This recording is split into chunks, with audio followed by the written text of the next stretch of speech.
See, whenever you are writing code, make sure that body tag will come like head tag. It is starting here and ending here only, so that anybody who is reading your code knows where the head tag starts and ends. If you are writing like this, it is very difficult to identify. Even if you write like this, it will be very difficult to identify where is head. Okay, so you need to make sure that you write it properly. Okay, this also works fine. See this head title is here, starting and ending in the same line. Style is here. Okay, the body tag starts here, ends here. This will give a right insight to the anybody who is reading your code. Most of the time you yourself will be reading whatever you have written, and you will be finding very difficult to identify. Here you have written div function, or here you have written multiplication function and all. So make sure that you start coding like this. Make sure all the function, this subtract function related items are written with some indentation. This is called indentation. Some gap which will make sure, which will make feel the one who is reading that whatever the items come here, they are from this function only. Okay, and so this ending bracket shows that this function ends here. You need to follow this, otherwise it will be very difficult to see whatever you have written. Okay, I hope you got it. I tell you this every time because still when you are coding in C and all, you will be finding very difficult to identify your own errors because you do not follow that format. Okay, I hope you got it. Okay, that's great. And sir, Girish is present. Okay, good. The JS and CSS separate ಆಗಿ code ಮಾಡಿ. Okay, fine. Now see, there are two ways of writing your code. Whatever I have written here, if you see, if you observe this carefully, there is some problem with this code. What is that? See, it has become around 80 lines. Okay, 82 lines. And it is just a very simple application. Only one, two, three, something this. And to make this work, I have written 80 lines of code. Imagine a website like this. Whatever you have built on your own. Actually, this website will have around thousands of lines of code. You cannot write everything in a single page. Okay. For that, what you need to do, you need to keep your HTML, CSS and JavaScript files separate. Okay. For that, what you can do is you can create files.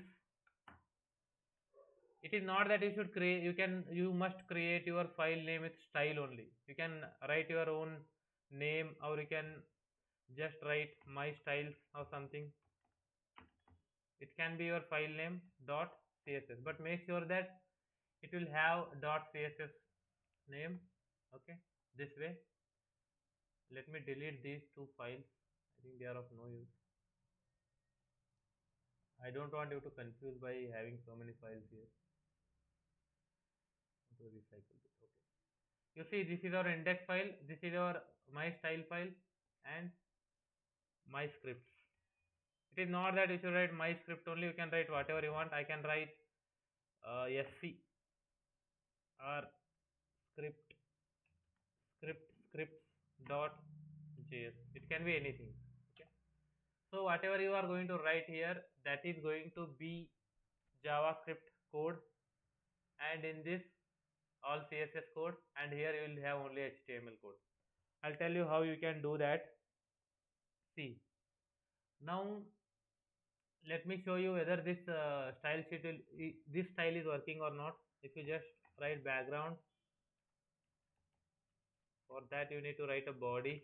You need to choose which where you are going to color, or let me use dot calculator. You see here, I am going to use this one, calculator.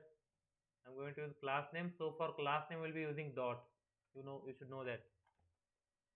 Calculator, background color. I'll choose somewhere this color. Okay, Which your color is. If I refresh, you see I have got background color. It means this style is working, but I don't want writing all the things in the same page, right? You see I have written script in this page, everything is written in one page, this is also written in one page, but I don't want that. I want to write HTML, CSS, JavaScript separately. I can do that, there is no problem in that, but you need to remember how you will do that. Just you go into the head tag, you can write it anywhere, it is not that you can write it only here. You write link relation rel, don't write full relation, rel style sheet, style sheet,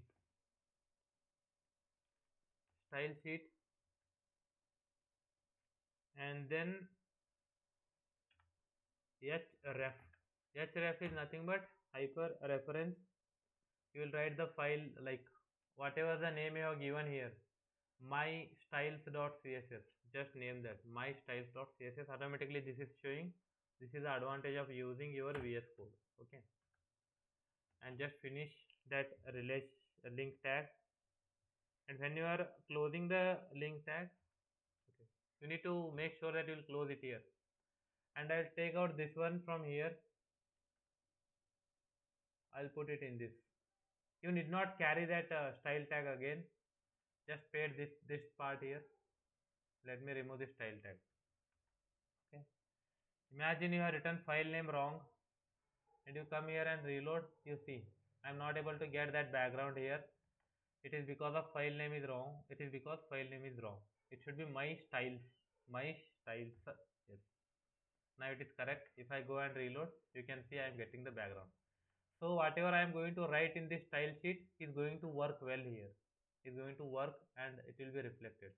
Now if I add padding here, padding, if I write around 100 pixel, go and reload, you can see I added padding to this calculator div. Okay. I hope you got this, how you are going to connect style files. Anybody any doubt in this one? If you have got doubt, just put it in the comment section. Comment. I see still most of you are not responding. Yes, if you have got, then that is good. If you have not got, just ask me. Fine. Now what I am going to do is, whatever I done, it was to connect my style sheet to this HTML code. Now I am going to connect this script.js. I don't want, see, in the HTML tag again, if you have got scripts and all, it will be very difficult, right, to debug and all. Debug means you will be identifying the issues that are there. What you do is just copy this one, leave the script tag, don't take script tags. Script tags will be used only in the HTML page, but when you are writing special files for JavaScript and CSS and all, you can just take the code. I just cut from here and I'm going to paste it here, right? So you can see I have pasted everything in the scripts.js, and if I go and check here, I don't have anything here. I'll remove the scripts from here. Now if you are thinking that it is connected, let's go and check. If I click here 45 and 67, if I click, you see it is not working. If you go and check the error, it will be showing error in the console itself. You see in the console it is showing MUL not defined, SUB is not defined, add is not defined. The reason behind that is this particular page is not connected to the script. For that, what you will do, it is going to be very simple. What you do is, in the body tag or outside the body tag, write anywhere. That's fine. Write script tag, and you need to write SRC. Full form of SRC is source. For this page, source of script should be from, it will be in double quotes, file name should be in double quotes. See, script.js, automatically it is showing. Just choose that one and close the script tag.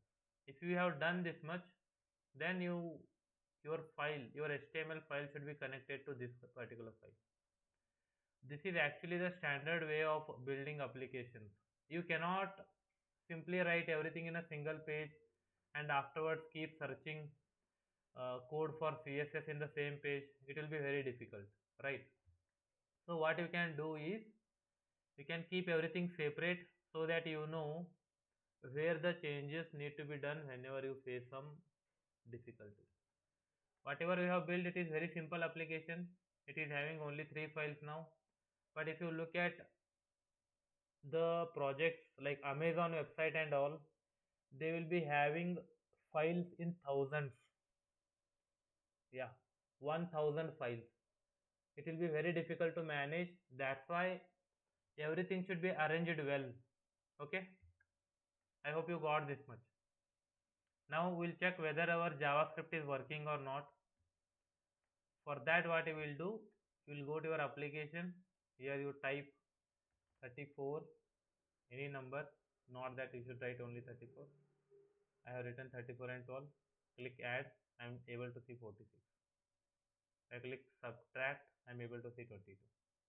Multiplication, division. See. I hope you got this. Anybody any doubt in this one? See, this was the best approach of writing your code separately because this will help you a lot when your project becomes very big. Bigger projects will have problems for debugging and all.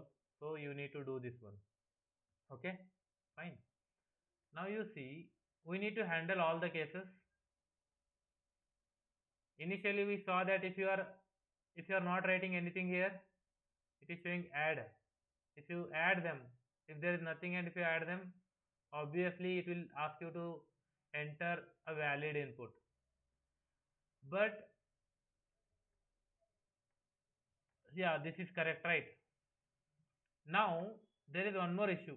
Whenever you are dividing by 0, any number division by 0, it will going to give you infinity. Okay, on adding it is going to give 23. On division it is showing you infinity. But getting infinity answer will actually confuse the people, and that's why what you can do is you can just show that you cannot divide a number by 0. Means here you will show a message saying that you cannot divide a number by 0. Okay, let's do that. For that, what you need to do, you need to identify in which function you need to make difference, like in which function you are going to write your code or analyze. See, for adding there is no problem. For subtracting there is some issue. You see, if I subtract now, it is showing NaN because whatever I had shown you yesterday, it was only working for add. I have not added that code in the subtract, multiplication and division. We are going to add now. You go to your code. Now you see, you need not go to index.html because in index.html we have got only HTML related code. Scripts are removed from here and they are written here. Okay, you can see here we have got 4 functions. Now whatever we have written here, if I'll tell you how we can implement this in other way. You see, in subtract, whatever, when you run this particular function, n1 is going to get the value that is there in num1 and n2 is going to get the value that is there in num2. After getting that, we are going to check whether those values really exist or not. For that, we will use the condition if n1 is equal to empty. Same, we will be using this one. This is for comparison. Is equal to is used for comparison, and single is equal to is used, that will be called as assignment. Okay, n2 is equal to if both are empty or if any one of them are empty. If and is used, you see, whenever I was teaching you mathematical logic, okay, you remember or you have forgotten? Exams are over, so you might have forgotten. You see, if it is 0 and 1, what is the answer? 0 and 1. Anybody? Or everybody sleeping? Had lunch, had dinner and slept, I think. Yes, It is 0 and 1 will give you 0. 0 or 1 will give you 1. You see, in C programming and JavaScript, we are going to use symbol for this, and we will be using and.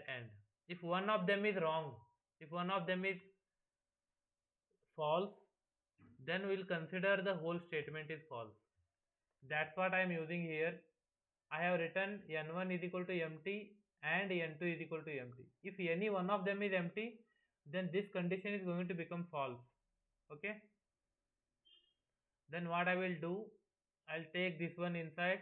Okay. If it is empty, I need to get a message here. What message? I am going to say that enter a valid input. Enter a valid input. Right.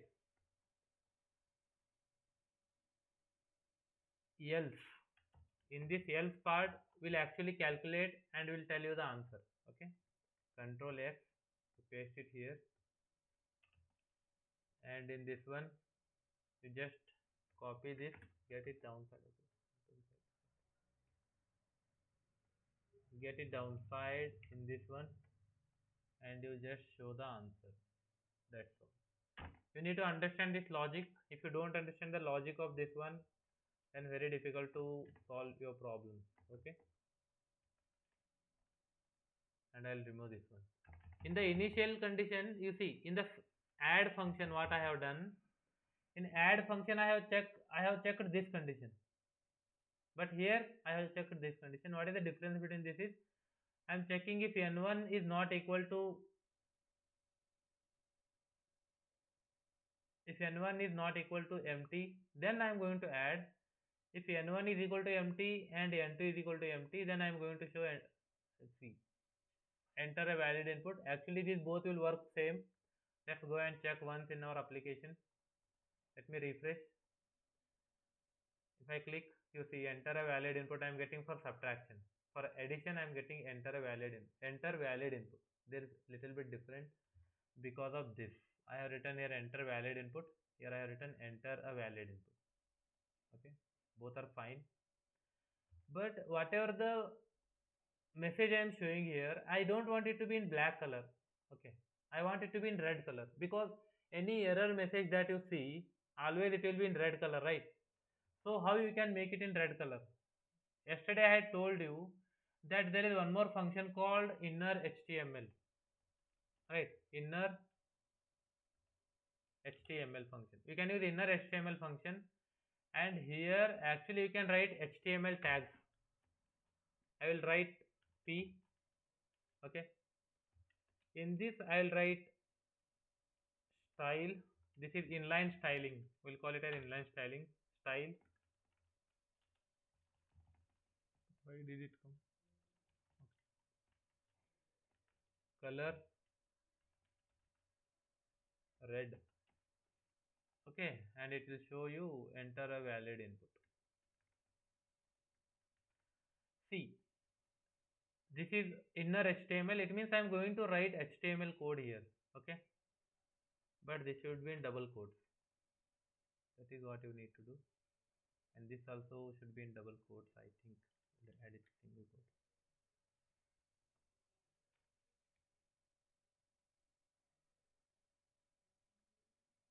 Okay, we'll check whether this is going to work or not. No. We'll see how inline CSS is written. Inline CSS means you will be writing in the same line styles, and that will be written in this way. Just observe it carefully. You see, whatever I am writing here, this is actually HTML code. This is having a P tag. P tag means it is a paragraph tag. This is going to have something like this. Okay, color red. This will also have this one.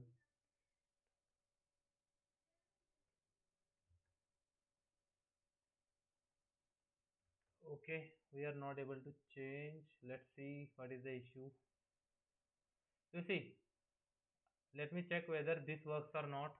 Actually, we are uncertain about this inline test. Like whenever you are writing it in JavaScript, there is something different format you need to follow. But you see now, if I click add, I am getting this particular input. Enter a valid input. If I click subtract, you see the positions are very different in both the cases. If you ask me what is the reason behind this, it is because here I am writing it in p tag, paragraph tag, but it is written in plain text. Okay, what I will do is I'll just give a id name.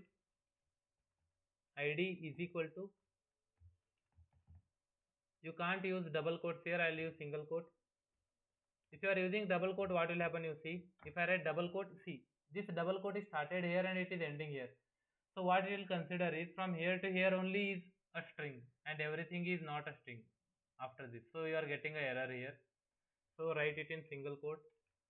I'll write error message. This is also a way you can do this one. I'll just copy the same thing and I'll paste it here. You observe this one, why I have given id. Let me give a class, which will be better. Let me give a class. I can give class or id, both will work fine in this case. And I'm going to give some style to this particular class. For that what I need to do, go to my styles, here dot error message, and here I am going to give color. This is also one of the way to solve this particular problem. I want to show that message in red color. That is my aim, that is my motive. You see, if I go here, refresh the page, if I click, you can see enter a valid input and I am getting it in red color. You got it? What did I do is, see, I was showing a message here initially. There are two methods of showing a message. I am getting that particular element using document.getElement by id, and this is id name dot inner html, because it will help you to write html code dynamically. It will ask JavaScript to write this. See, if I write h1 here, what will happen? I can write h1 if I want, but that won't look good. I'll show you. Just refresh. If I click add, you see what is happening. Means whatever you are writing here, that will be written, that will be converted into a HTML element and shown here. Now you see what will happen if I write text here. You need to do all these things whenever you are practicing. You see, if I click add, I am getting that particular text as it is. It is not getting converted into the required format. You got it? The difference between inner HTML and inner text. If it is inner text, whatever you write here, it will be purely in the text format. Now if I'll remove this text and I'll put HTML. Okay, now you see it was initially inner text, now I have put inner HTML. If I reload this page and add, you see it has become h1, but h1 won't look good. I'll take p, I'll again take p here and refresh, add, it is telling enter a valid input. And for subtract, see, for subtract it is showing this message. It means we have written inner text. See, it is inner text, we need to have inner HTML. I hope you understood the difference between inner text and inner HTML. In inner text, it will show you the plain message, but in inner HTML, it will convert it into the required format and show. Okay, fine. Now I'll go and check whether it is working fine or not. If I click on subtract, it is showing enter a valid input. Right. Now in the division case, I am getting again NaN. In multiplication case, I am getting NaN. For that, you will be doing the same thing. Okay. You just copy this part. You go to multiplication. Just remove everything. Paste it here. And just change this value to into. Again go here. If you can write code for one function, it can be used again and again. Okay, let's refresh and check. You see, if it is empty, it will show you enter a valid input in all the cases. Now it is working fine. If I enter 45 and ask, now you see there is some issue that if I enter 45 and click add, this is working fine. This is showing NAN, this is showing NAN, this is showing NAN. The reason behind this is,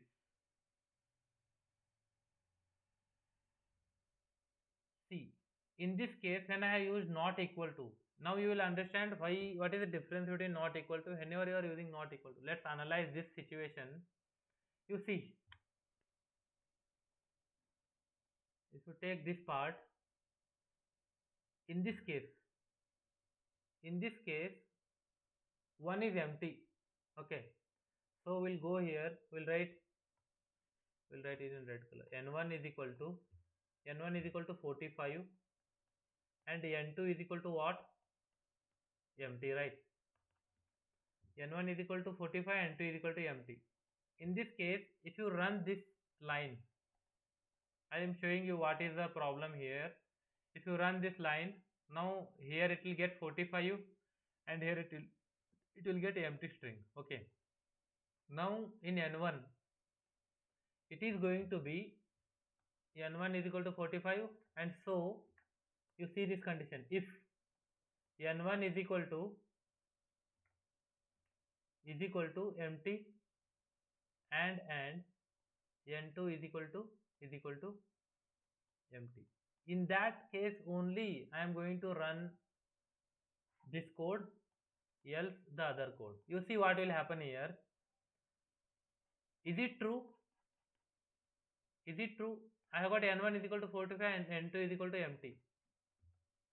Can you tell me N1 is equal to empty or what in this case? You observe that case and you tell me. I want a response from your side. Okay.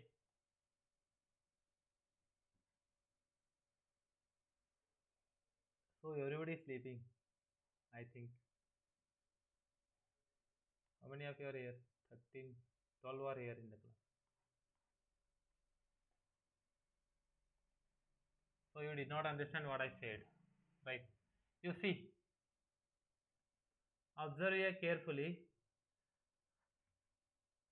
If you take this case, it is 45, right? It means value of N1 is 45. Check whether it works or not. Value of N1 is equal to 45. I have written here. Value of N2 is equal to empty. This is going to be false. This is going to be false. And this is going to be true.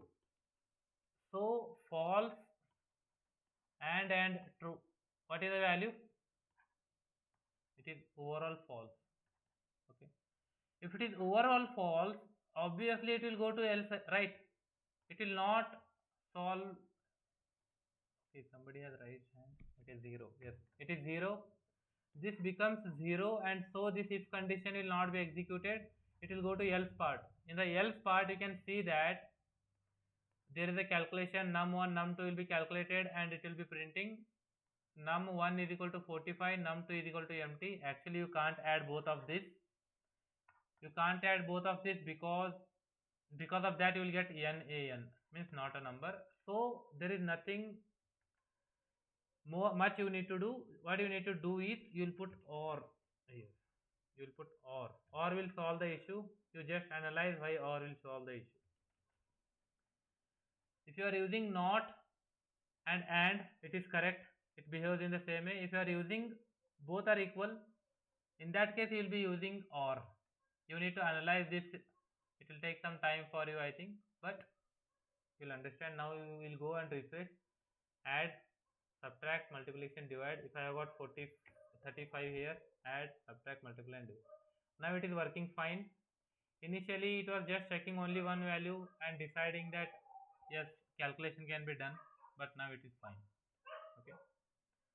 So all the functions are working fine. If I enter this value, then only this multiplication will work, otherwise it will not. Okay. Now the last one is 23 and 0. In this case it is showing infinity. I don't want to see infinity. I want a message saying that no number can be divided by 0. For that, what you will do, you will go to the division function only. In this case you will use else if. You have got else if in this also. Else if n2 is equal to 0. See, remember that it will be in string format, so you will have to write in string and just get this statement from here. Okay,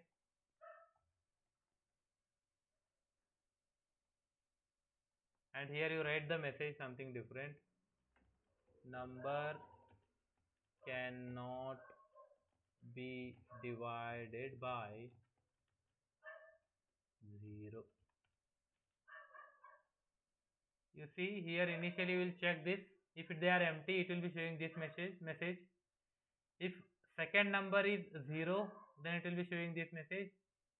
Else it will be doing this one. Let's go and check whether it works or not. 45. Yes, it is working fine. If I write 78, adding, subtracting, multiplying, dividing, this is all fine. If I write 0 here, you see what will happen. Number cannot be divided by 0. We are getting the correct message. You got it? You need to check all the conditions and build your application so that your application will not go fail anywhere. Okay. Now this is our it has handled almost all the situations. Okay. And let me see whether it works for 0.7 and 89 or not. Okay, you see the issue. You observe this one. I'm not getting 89.7. The reason behind this is we are only converting into integer. We are not converting into float. If I do it float, let's check whether it works or not. Parse float. Okay. Now refresh. 0.7, 34, add. Now it is working fine. You understood? Depending upon the requirement, you will be building your application, right? Okay. Anybody, any doubt in any of the concept that I have taught today? You understand? You can display the message in whichever way you want. So whenever you learn a concept in the computer science, you should know web programming to implement it and showcase to the people and implement whatever you have done. Oh, okay. If you have got doubt, you ask me. Otherwise, you can take a leave.